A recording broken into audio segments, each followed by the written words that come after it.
Coming up next, Jill Schlesinger is not only one of the most awesome people in the universe. She's a certified financial planner. Of course, she has her amazing Jill on Money radio show and Jill on Money podcast. And you'll find her all the time on CBS Sunday Morning. You'll also see her on CBS This Morning, where she recently won 2 Emmys. We should ask her about the Emmys today while she comes down to the basement again. Jill Schlesinger is going to help you if you're thinking about, you know what, time to change career, time to change jobs. How do we do that? Do it the right way. It's got a new book called The Great Money Reset. We're going to help you reset everything.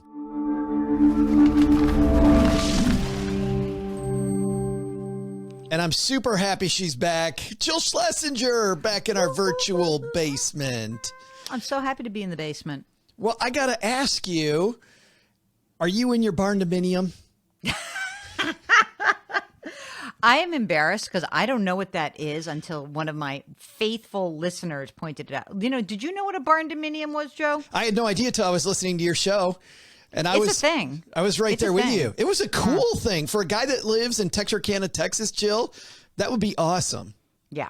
I mean, it's so cool. I mean, it's also funny, whenever I hear things, people are like, oh, I'm doing this, I'm doing that. And it's about housing. And they tell me how much money it costs or how much space they have. It's just so, like shocking to someone from New York City to be like, here, like, oh, I have 6,000 square feet. I'm like, wait, that's like a building, essentially. You're talking to somebody in Manhattan, caller. Yeah, exactly. Or it's also, I have like these crazy biases also, of course, because what happens is someone will say to me like, well, and my rent is $700 a month. I'm like, okay, that is a parking spot in New York. I mean, no one should live in New York. It's so unaffordable, but I love it so much. It is, as you know, I think it's the center of the universe. Did prices come down, though, during the pandemic? Well, rents came down, prices came down, and then rents came roaring back. And, of course, here is the very sophisticated analysis. My nieces and nephews were all very helpful and instructive in me understanding what happened. So my nephew moved back into the city. Let me just think about this. The beginning of 21, he decided he was going to get a lease. He signed an amazing deal, but his rent went from like $3,000 a month, and then a year later it was $4,800 a month. Wow! So, yeah. So he got a great deal for a year. He sort of thinks of it as like my 2-year is good, which is true, right? Like that's how we can think about it. All of this change we've seen, not just your nephew, but so many people making changes. I feel like was that the impetus of this project? Yeah, it's been fascinating to me, Joe, because, as you know, I've been, on the air doing some sort of personal financial radio show podcast now for, I don't know, like if I go back in time for like 20 something years. And it's been fascinating because, the questions usually from time to time, they change a little bit based on what is happening in the universe, but not until the pandemic did it change so radically. And I know we all felt this, right? We all felt like, oh my gosh, this horrible thing is happening and it is forcing me to refocus and consider what is going on in my life and what are my priorities. And I found that people essentially were asking me permission to blow up their lives and use their money to do so and refocus them. And I think that's an amazing thing. Like I've done this myself in my life, much to the chagrin of my parents and my friends who were like, are you moving again? You're doing that again. But it takes a lot to do that. And what I realized was after call, after call, after call, it was fascinating because it was like I needed to give people a framework, a structure that would help them walk through the process of resetting their lives. And that is how the Great Money Reset came about. It's so timely, Jill, because I don't know, I feel like we all wade through our lives and there's this malaise of yesterday's like today, tomorrow's like, tomorrow's just a continuation, and it doesn't have to be. And so you're going, yeah, it's okay to reboot. I mean, let's start with the woman that you talk about in the introduction. What was her name? Well, I mean, of course, you absolutely, yeah. completely almost made me reveal her real name because this is based. Sorry. On a person. I literally was like, I was about to say the name of the person, and the person's name is supposed to be Melissa. We'll call her, air quotes, Melissa. Melissa. Okay. So this was one of the first people that I actually decided I was going to interview for the book. So this is somebody who I knew as a producer in television, and she was on a rocket ship up. I mean, her career was like it was amazing. She kept getting promoted. And at a time when the pandemic hit, she was like on the way to be pretty much write her ticket. And maybe even if she really wanted it, to be an executive producer at a network, which is a massively big deal. Okay? Fabulous. It's not like an executive producer of the Jill on Money show. No. Much to Mark's chagrin. So, but what's fascinating about that is that, she really was in the pandemic feeling isolated, feeling lonely, feeling like, maybe before the pandemic, she was like, maybe this isn't the best pathway for me. I'm working really hard. I do cool things, but I kind of have no life. So you can make all the money in the world and have the greatest accomplishments. And from the outside, it looks like you have the best job. But, if you really have this internal voice that says, is this really how I want to live? Then it really means that you need to think about things. And so what she did was go through a rigorous analysis of how much money she had, what her obligations were, and how she might be able to at least take some time off, probably 6 months, and absolutely do nothing except drive across the country, see all the friends that she hadn't seen, and reset her life to determine what would come next. Now, she might come back to television. I know she's back in town. I know she's interviewing. I know she's got a big job offer right now in DC, but she needed to breathe. And at the time, though, just reading this, Jill, it sounded like there was no real big game plan. It was, I want to get in a car and go and, totally. And to your point, breathe. Yeah. And I think that so many of us can feel that way. Look, she's lucky because she was single, right? And so she didn't have kids to worry about. You can't just be like, all right, kids, let's get in the car and go. We're going to blow up your lives. But I think that what I have learned in my life is that as I've thought about the transitions I've made, what I give short shrift to is taking that moment to breathe. And if you have done enough saving and with enough planning, you can actually give yourself time to breathe and figure out what comes next. It just takes I would say some amount of number crunching, but also it takes emotional work because it's hard to be out of the game. I mean, I know that you have people who listen to this pod who are high achievers. High achievers don't like being out. It's all that. It's not fear of missing out. It's like, I'm not even in the game. And that's scary. So part of the great money reset is get all the money stuff down, figure out what you want to do, and then you can tackle some of the emotional stuff, but you can't do it unless you give yourself permission to do it. As you're talking, I'm thinking about that. I'm thinking about this fear of being out of the game, and let's get a little more personal. You write that you went through a big transition in the late 2000s. What's funny is I did in early 2007, like right before the bottom fell out. I sold my financial planning business, decided at that time I was going to become a high school teacher and a track coach, Jill. Like I was going to just I remember coming home and telling Cheryl, I'm just going to blow up this entire career, this successful financial planning business. But do you regret your pivot? Do you regret any of that? Do you regret getting out of the game?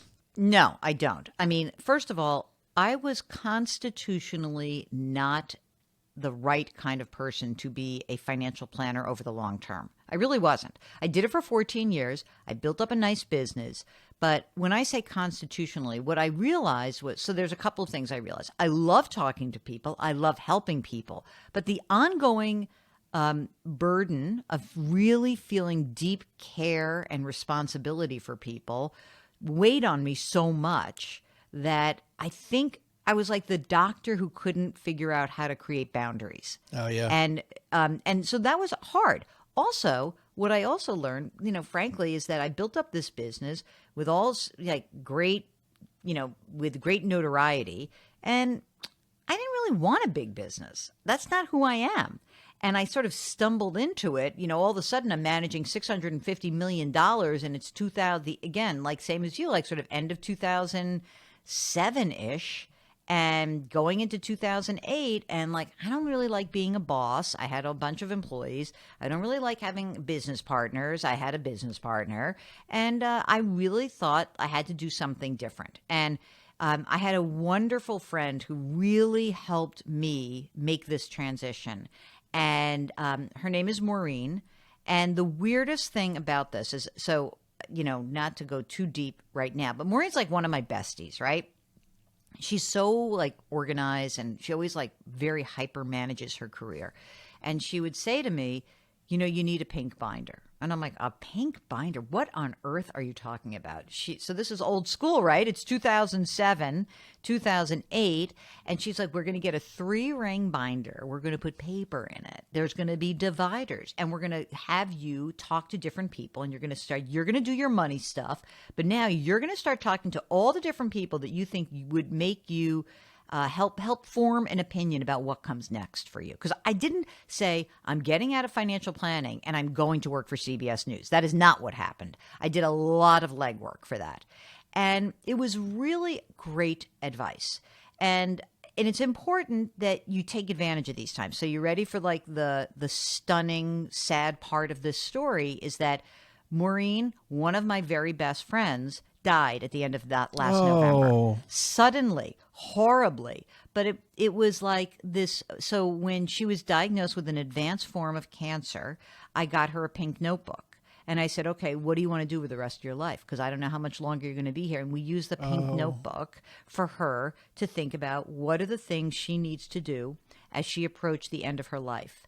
And I really like going through that process with somebody and thinking about a great money reset at the exact same time, frankly, is pretty instructive. Because if you are slogging it out and you are unhappy, and yet you have the resources to do something different and you're not doing something different, then shame on you, because life is short. And I don't know what's going to happen next for any of us. But what I do know is that, Maureen went out saying, like, I've had an amazing life. I've had a fantastic career. There's nothing I left out on the field. This has been a phenomenal, experience. I wish it lasted for 25 more years, but this is where I am. And I think that's really has stuck with me, that like the confluence of seeing her through her illness and also her being so important to my own reset. Maybe, Jill, that's what resonates with me so much about this project because, being like you in money for a long time, I feel like we overthink our money. We overthink the tax strategy. We overthink our budget. We overthink all this crap. We underthink the finiteness of our existence. We totally underthink that. Like we think we're going to die at the end of the story and we don't. We die in the middle. We always die in the middle.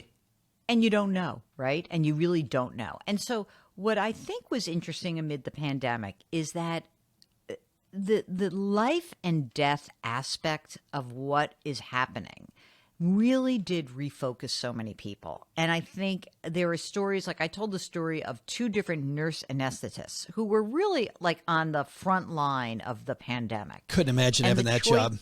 Right? And the choices that they made and the things that were really interesting. So what happened was people would call me on the air. I'd ask them a bunch of questions. We'd move on. Then when I decided to start the project, I went back to the people who I thought had really kind of cool stories. And I said, would you let me interview you for the book? And so one couple, which was like a nurse anesthetist and her husband, who's also in healthcare, who live in the Pittsburgh area, they told me about this wild story where she's in the operating room and the doctors are all talking about how crazy hot the real estate market is. And she literally goes home that day and says to her husband, I'm selling this house. And he's like, what do you mean? Where are we go? What are we going to do? She's like, I don't know, but this house is worth way more than I thought. I want to take all the equity. I want to pay off the student loans for the kids. I want to pay off our own debt. I want to stop. I have got to get off this treadmill. I cannot work 80 hours a week. I don't want to just throw it in and call it quits, but I cannot live like we are living. And what she ended up doing with her husband is they literally sold their house, found a long-term Airbnb situation. She now works fewer hours. They don't have nearly as much debt. They've got money to kind of ride it out until their retirement. And I just was fascinated by this story. And they turned me on to this other woman who was a nurse who basically kind of chucked her career for a period of time and said, I'm going to walk the Appalachian Trail. Wow. It's so cool, right? Awesome. Yeah, just forget about the grind. Forget about the rat race. Yeah. And sometimes we put the grind on ourselves, right? I mean, that's we the totally other thing. do. I agree. And I think that if you realize that you are in a cycle that is just it's taking your breath away, it's sucking the life out of you. You are entitled to make different choices. You give yourself permission to make those choices. Yeah, I don't think we ask ourselves enough, do I like this? And do I want to continue this? But I really want to get into the stuff that's in the first chapter, because what I really want to do is lead people into how to begin this journey. So now that you've decided, you know what, I'm going to reset. I agree with Jill completely. It's time for me to think about making a move. You start off by saying, take a good hard look first, which I like. Let's talk about that for a second. So don't just go, listen to Jill and Joe and leap. I go quit your job today.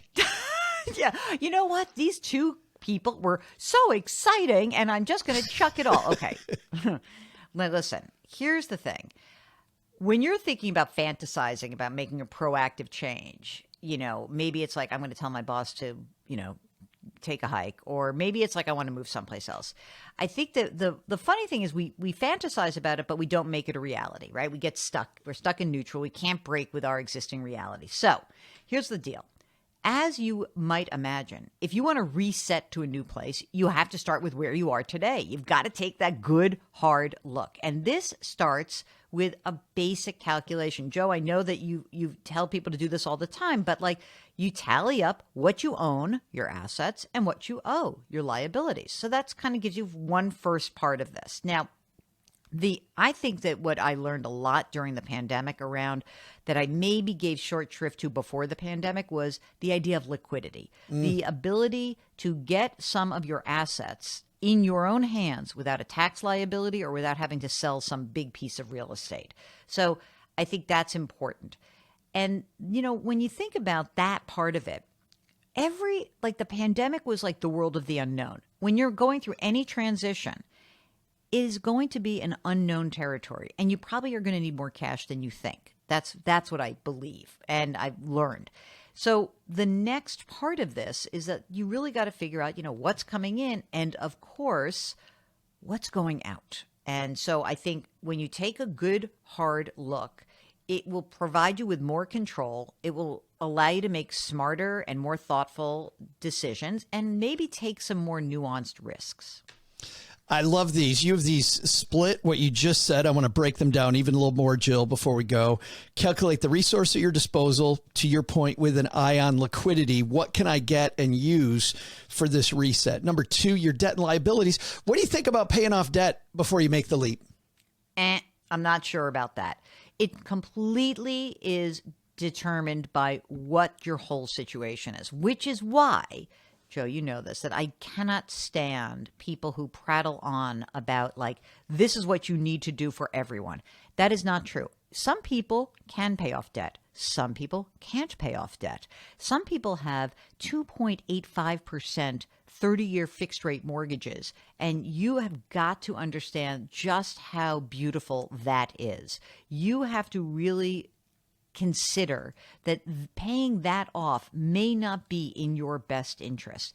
It is probably one of the funnier aspects of the planning process that we somehow think that we can get some cookie cutter advice for everyone. It really does depend on what's going on in your own life. So maybe pay off debt, but maybe not. Maybe that liquidity is really a lot more important to you and you need to have access to your money. So in each case, you might find that paying off or not paying off makes sense, but it really is dependent on your particular situation. The cookie cutter stuff gets rid of the most fun here, Jill. But seriously, isn't the fun in the nuance? The fun totally is the nuance. Oh yeah, I mean, I have learned so much when when talking to people, and I know that emotionally people love the idea I want to pay off my debt. And then they come back 3 years later and say, oh my God, I can't believe I paid off my debt. I really could have used that money for my kids' education. Yeah. And sometimes you need some, people to really just sort of say, hey, wait a second, let's pull back a second. Is that really the best thing for you? And really, even to say, like someone might say today, this minute as we talk, terrible time to buy a house, right? Mortgage rates are really high. I was sitting next to a guy at dinner a few weeks ago at a dinner party. I didn't know him.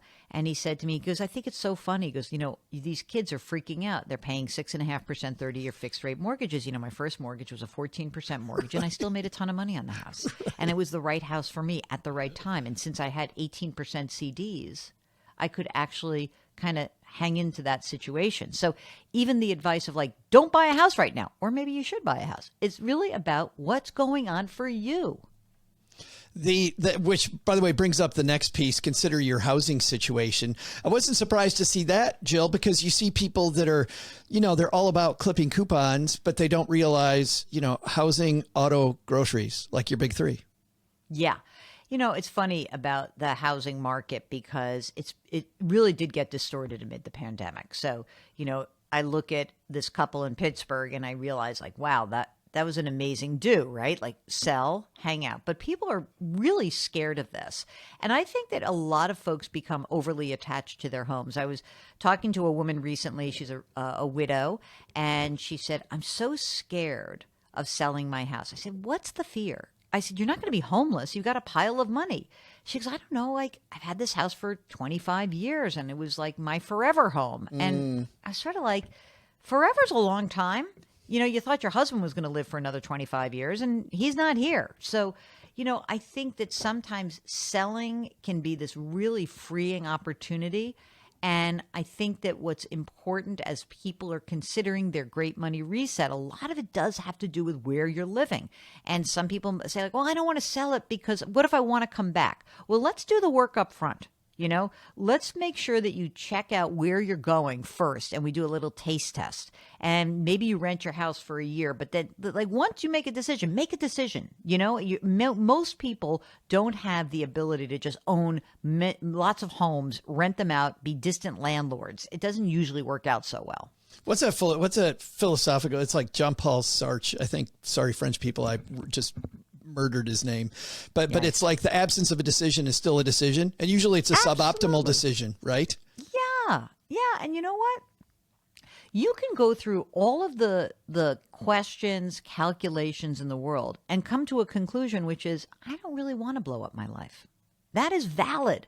And it may be doing so makes you actually happier with where you are. So that's why I think the process can be so helpful no matter what the outcome. So that, if I think to myself, you can go through a whole process, you can create plan A, plan B, plan C, good works well, doesn't work so well, really bombs.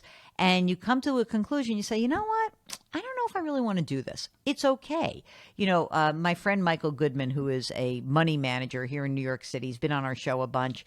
He loves to say that his goal as a financial planner and investment advisor is that he wants to help people get one bad meeting away from chucking it all.